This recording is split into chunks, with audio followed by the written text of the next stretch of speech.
Bonjour à tous et bienvenue sur la chaîne. On se retrouve aujourd'hui pour parler du film Mercato qui est réalisé par Tristan Seguela, qui a précédemment réalisé la série Tapi qui était sortie sur Netflix, qui est un petit peu dans le même domaine puisque ça parlait du foot et l'histoire de Bernard Tapie. On va y retrouver Jamel Debbouze en personnage principal. On a également Hakim Djimili qui joue dans le film. J'avais une grosse attente au niveau de l'acting de Jamel Debbouze. On va y revenir juste après.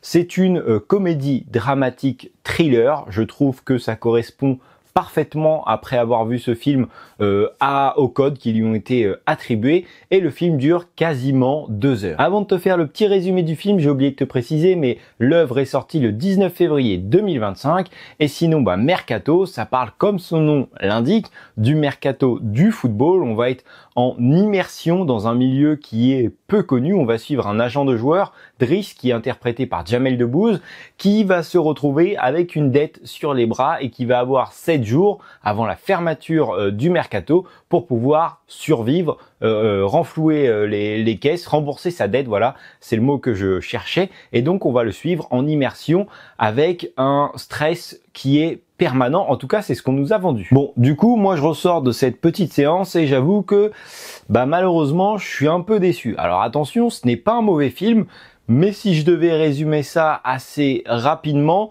c'est un bon film auquel il manque quelques petits détails pour passer à la catégorie supérieure. Il y a pas mal de choses qui m'ont dérangé, j'ai quand même passé un bon moment, mais on aurait pu faire carrément mieux. J'avoue que quand j'ai découvert la bande-annonce au cinéma, je n'avais pas du tout pris d'informations sur ce film, mais ça m'a pas mal donné envie et du coup ça m'a créé une petite attente, et notamment sur la performance de Jamel Debbouze, puisque à titre personnel, de sa filmographie, je l'ai toujours vu dans des comédies, dans ses sketchs, donc toujours avec un ton humoristique ou décalé, mais dans rien de bien sérieux. Et du coup, je me demandais ce que ça allait donner. Est-ce qu'il allait avoir les épaules pour interpréter ce genre de rôle, pour que ce soit crédible? Est-ce qu'on allait le sortir du personnage habituel auquel moi j'étais habitué de le voir? Honnêtement, carrément, c'est la bonne surprise de ce film. Il joue à la perfection. C'était vraiment, je dirais, impressionnant. Alors oui, c'est des mots forts, mais j'avoue que pendant le film, à un moment, je me suis dit, mais attends, c'est Jamel Debbouze qui est en train de jouer, et je l'avais oublié. J'étais que sur son personnage, il est parfaitement rentré dedans, et j'avoue que sa prestation m'a plutôt bluffé et ça lui va vraiment très bien. Et pour la petite anecdote, je te l'ai dit tout à l'heure, mais il y avait Hakim Djimili qui va jouer un joueur de foot professionnel dans ce film, et la petite info amusante que j'ai été chercher, c'est que c'est un casting qui est plutôt sympa. Alors même si tu le vois pas vraiment jouer au foot, mais avant de devenir acteur, il était un joueur semi-professionnel qui s'est blessé à l'âge de 17 ans, ce qui explique sa reconversion. Mais je trouvais ça amusant, ce petit détail. Je sais pas si c'est fait exprès. Comme je te l'ai dit, il n'y a pas une grande importance puisque tu ne vas quasiment jamais le voir jouer, voire très peu, et tu sens que on n'est pas sur du joueur professionnel, mais je trouvais ça amusant de vous le partager. Après avoir vu ce film, la question que je me pose, c'est est-ce que ce qu'on a vu, c'est un monde complètement fantasmé, ou est-ce que c'est la réalité? Alors personnellement, je me dirais qu'il y a du vrai dans ce qu'on a vu, mais que ça a été pas mal romancé pour l'histoire. En tout cas, je l'espère. Après, comme dans n'importe quel métier, il y a des bons, il y a du mauvais. Voilà, il y a un peu de tout. Donc je pense que ils ont joué là-dessus et qu'ils ont fait leur sauce. Mais si c'est vraiment comme ça, alors j'espère que tous les agents ne sont pas comme ça, parce que sinon c'est vraiment aberrant. Il y a quelque chose qui m'a amusé un moment dans le film, c'est que t'as Driss, le personnage du coup de Jamel Debbouze, qui va dépeindre le portrait d'un agent de joueur qui serait juste parfait, entre guillemets, l'idéal, ce que devrait être un agent, sauf que il dépeint vraiment tout à la fin du film, quand tu viens de le voir pendant 1h30, 2 heures, faire tout l'inverse, faire que des mauvais choix. Du coup, ça m'a un petit peu fait sourire. Tu sais pas trop ce que ça vient faire là, puisque pendant tout le film, on t'a juste montré un agent qui manipule, pense pour lui, ne pense pas du tout pour ses joueurs, pense beaucoup au pognon, surtout parce qu'il en doit aussi. Si t'es menacé de mort pour avoir de l'argent, je pense que tu penserais qu'à ça, mais il va à l'encontre de tous les codes qu'il délivre à la fin, qui pour lui serait un agent, alors que pendant tout le film, il a fait complètement l'inverse. Outre cette immersion, j'aurais apprécié, j'avoue, que le film soit un peu plus rythmé. Alors, je vais un peu me contredire parce que d'un autre sens, on sent qu'il y a un rythme soutenu, on sent que l'agent de joueur a vraiment une vie à 100 à l'heure, il arrête jamais, il est toujours au téléphone, toujours sur 1000 coups à la fois puisque on est pendant la période de mercato, donc la période des transferts de joueurs, il arrête jamais. Donc dans ce sens-là, tu vois que le mec n'arrête pas. Et d'un autre sens, il y a un moment, je me suis un petit peu ennuyé et j'ai trouvé que 2 heures, c'était trop parce que j'ai trouvé des plans supplémentaires qui n'étaient pas forcément hyper importants ou hyper intéressants. Il y a certains films où je reproche que on prenne même pas le temps de te filmer un petit plan outre que les acteurs, juste histoire que tu puisses être en immersion dans le décor. Là, c'est complètement l'inverse. J'ai noté 2-3 exemples puisque j'étais en train de chercher en fait ce qui me dérangeait dans le film et je me suis aperçu que à chaque scène, à chaque changement de paysage, de pays, de décor ou de situation, on faisait un plan pour t'introduire cette scène, sauf que c'est venu rajouter des plans à droite à gauche, tu rajoutes des minutes par-ci par-là, et au final, ça en devenait trop long. Par exemple, il arrive en gare, hop, la caméra sort, tu vois le train qui arrive en gare, donc ça te prend déjà quelques secondes pour le voir sortir. Plan d'après, il se retrouve à l'hôtel, la caméra est dehors, filme l'extérieur de l'hôtel et va rentrer progressivement dans la chambre. C'est des plans qui sont sympas, mais quand on a trop, ça casse le rythme du film, ça casse un petit peu ça manque de punch en fait tout simplement. Et je te dis que je me contredis parce que justement, d'un sens, je trouve que ça a bien été représenté sa vie à 100 à l'heure où il s'arrête jamais, il n'a pas de vie familiale à côté. D'ailleurs, ça a bien été montré dans le film que sa vie personnelle, c'est un désastre. On voit qu'il est à 100 à l'heure, mais d'un autre sens, je pense qu'on aurait pu enlever quelques scènes histoire de donner vraiment une puissance supplémentaire au film. Les petits points esthétiques que j'ai trouvé sympas, il y a pas mal de fois où tu te retrouves, on a un bowling, un bar, une boîte de nuit, on tourne un clip avec un rappeur, il y a eu la participation de Kalash Criminel. L'esthétique était assez sympathique, on avait les lumières LED de la boîte avec cette ambiance musicale qui était présente.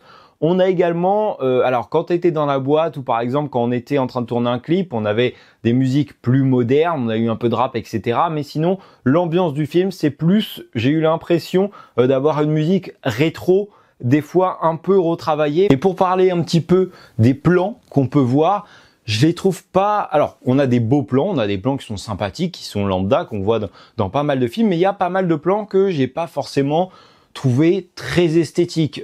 Par exemple, je repense aux plans sur les stades de foot. Dès que tu vois l'agent est en tribune, les plans sont vraiment pas splendides, pas magnifiques. La qualité n'est pas spécialement belle. Alors sur certains trucs, c'est pas non plus hyper dérangeant, mais j'aurais aimé un peu plus de netteté. Et puis on a au niveau de la scène de fin où on a le personnage de Ben Taleb, je crois, enfin le personnage joué par Hakim Gemili, qui est sur le terrain de foot et c'est filmé en plan rapproché. Alors la qualité n'est pas extraordinaire, il y a pas mal de grains, les couleurs sont pas hyper vives. Pourquoi pas? Et c'est filmé en plan très rapproché. À chaque fois, tu vois 1, 2 joueurs, voire 3 grand maximum, puisque c'est pas un vrai match de foot. Et c'est filmé de telle sorte que tu ne vois pas l'extérieur, puisque faut pas se mentir, quoi. Il y a 3 personnages, le reste du terrain est complètement vide. Mais du coup, c'était pas forcément très esthétique à l'image du film. T'as pas mal de plans, par exemple, tu vois l'agent qui est au téléphone en train, comme je t'ai dit, il arrête pas, il est tout le temps en train de téléphoner, etc. Donc tu le vois un plan sur le trottoir, t'as plusieurs prises de vue, donc c'est assez sympathique et ça va rajouter du dynamisme au film, mais d'un autre sens, ces plans-là sont pas non plus magnifiques. Si tu regardes, ce personnage, c'est un anti-héros. Voilà, c'est pas la personne idéale, il arrange souvent sa vérité, il bosse pour lui, pour rattraper le petit problème entre guillemets qu'il vient d'avoir, et on l'a toujours filmé dans des endroits assez sombres, dans le milieu de la nuit, tout ce qui est associé en fait à ce genre de personnes entre guillemets, à ce genre de milieu, et même des plans un peu plus clairs, tu vois quelques plans où il rencontre des joueurs, etc., qui sont un peu plus éclaircis, qui se passent en journée, mais sinon l'ensemble des plans sont assez sombres. Quand il est dans les boîtes de nuit, dans les bowling, etc., c'est forcément sombre, mais il y a quelques plans dans le train où c'est filmé légèrement à contre-jour et ça a foncé un petit peu les scènes. À un moment, il se retrouve chez un joueur, tu vois la villa de dingue, d'ailleurs cette démesure est complètement folle, et les pièces sont lumineuses, mais il se rencontre dans une pièce qui est plutôt sombre. Et en tout cas, moi je l'ai interprété comme ça. Ça représente justement cette part sombre du personnage, à contrario des scènes un peu plus claires où le personnage était plus cool ou souvent de bonne foi. Et les scènes plus sombres, bah c'était là où il était dans ses mauvais jours. Comme je le disais juste avant, je sais pas si ce film est vraiment hyper précis de ce qu'est le milieu footballistique, des agents, etc. Mais si c'est ça, franchement, ça donne pas envie puisque ce n'est que mensonge, chacun est là pour ses intérêts, c'est de l'argent à gogo, à ne plus savoir quoi en faire. À un moment, justement, il se retrouve dans les ligues saoudiennes et on propose des sommes, mais c'est... franchement, tu les aurais, personne ne cracherait dessus, mais t'aurais même pas assez de toute ta vie pour tout dépenser. Donc il y a eu vraiment cette démesure qui a été montrée, ce parallèle entre les joueurs, les agents, etc. Tout le milieu qu'on ne voit pas forcément, puisque quand tu es supporter ou quoi que ce soit, tu vois que les aboutissants, les joueurs qui arrivent dans le club que tu supportes ou autres, mais tu ne vois pas tout le reste. Donc c'était assez sympa de rentrer en immersion dedans. Après, à toi de juger ce que tu penses être vrai, ce que tu penses être faux, avoir été romancé pour le film, mais il y a quand même du vrai dans ce film. Alors par contre, je suis obligé d'en parler, je pense qu'on va faire une légère partie spoiler après, mais c'est quoi cette fin? Il n'y a pas de fin au film. Faut arrêter de faire ça, je me suis déjà fait avoir avec le film Pas de vague avec François Civil, où ça se finissait comme ça, sur une scène complètement basique qui s'arrêtait.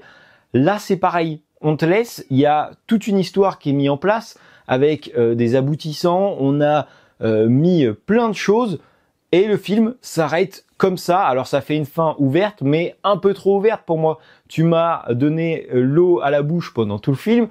J'aurais aimé avoir une conclusion et pas qu'on me laisse comme ça. Mais pour en parler plus précisément, je te propose de le faire en partie spoiler parce que ça sera beaucoup plus facile. Bon, du coup, si tu es resté jusque-là, bienvenue dans cette partie spoiler où je voudrais juste revenir sur cette fin. Justement, ce sera beaucoup plus facile d'en parler sans essayer de ne pas donner d'informations. Donc, on a cette fin où le personnage d'Hakim Gemili qui va marquer un but et le film va s'arrêter là-dessus où on voit son agent qui est ému et qui, tu sens en fait, il y a cette transmission, il se regarde du fait que j'ai bien fait de te faire confiance et l'autre qui le remercie entre guillemets de l'avoir remis sur la route. Sauf que ouais, c'est bien, il a marqué, mais on s'en fout. Il a ni signé dans un autre club et du coup on sait pas est-ce que il va aller à Naples, vu que c'était le sujet, est-ce qu'il va rester au Paris Saint-Germain. Il y a les deux autres types qui ont rattrapé Driss, le personnage joué par Jamel Debbouze, qui sont à côté de lui, qui ont également supporté le but et qui étaient contents. Mais tu restes là, tu sais pas si le joueur signe dans un club, est-ce qu'il arrive à rembourser sa dette ou pas. Alors, à toi d'interpréter ta fin, soit tu te dis que comme il a marqué, justement, ça y est, le mec de Naples le veut, ils vont signer et rembourser sa dette, ou pas. Finalement, tu peux te dire que le film s'arrête là, que Driss va se faire péter les deux jambes, que tu fais ce que tu veux. Pourquoi tu fais un film qui dure quand même 2 heures, où justement, c'est ce que je disais tout à l'heure, je trouve qu'on aurait pu enlever des bouts pour ne même pas conclure à la fin. Moi, ça me dérange. Alors, je suis d'accord que du coup, ça laisse une fin ouverte, mais c'est pas le genre de film où j'ai envie d'avoir une fin ouverte. J'aurais envie d'avoir une conclusion. Je te demande pas forcément qu'elle soit bonne ou qu'elle soit mauvaise spécialement. Tu fais ce que tu veux. C'est à toi de conclure le film. C'est toi qui a amené tout ça. Mais c'est pas ça, ce genre de film où j'ai envie d'avoir cette fin ouverte comme ça. Pour conclure, Mercato, c'était un bon film, mais qui aurait pu être largement mieux. On avait quelques scènes esthétiques au niveau des boîtes de nuit, comme on le disait tout à l'heure, mais le reste des plans n'était pas assez beau pour moi, même si on a réussi à apporter une sorte de rythme avec des scènes qu'on aurait pu enlever et conclure surtout ce film à la fin. Ça ne demandait que ça. On ne peut pas par contre enlever la performance de Jamel Debbouze qui était vraiment impressionnante. En tout cas, moi, il m'a vraiment bluffé et j'ai envie de le voir dans d'autres rôles comme ça, sérieux, sortir un petit peu de la comédie, de l'humour, même si bien sûr il est arrivé par l'humour, donc c'est normal que ce soit sa base. Mais il a prouvé avec ce film en tout cas qu'il pouvait jouer autre chose, c'était vraiment appréciable. En tout cas, n'hésite pas à me donner ton avis sur le film en commentaire si tu l'as vu. Tu peux également t'abonner à la chaîne et mettre un petit like. Moi, je te dis à la prochaine pour une nouvelle vidéo. Salut!